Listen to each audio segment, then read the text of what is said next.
সারা বছর হুঁশ থাকে না, সারা বছর উপেক্ষিত। সারা বছর হুঁশ থাকে না, সারা বছর উপেক্ষিত।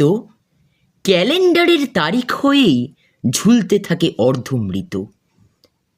কাউকে যদি প্রশ্ন করেন বাংলাতে আজ তারিখ কত, দেখতে পাবেন সেই বেচারা কেমন করেন ইতস্তত। হয়তো তিনি বলতে পারেন, মানে বাংলা তারিখ কেমন করে বলবো, ওসব কমে তো আর লাগে না ঠিক। তাও আমাদের পয়লা বৈশাখ, তাও আমাদের বর্ষবরণ। আসর সাজাই, কাঁসর বাজাই, উদ্দীপনার নানান ধরন। বাংলা তারিখ বলতে হাতে সাকুল্যে দিন দু চারখানি।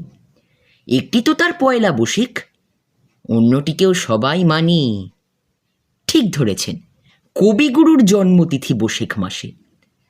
আষাঢ় শ্রাবণ একটি দুটি, বাদবাকিতে কি যায় আসে।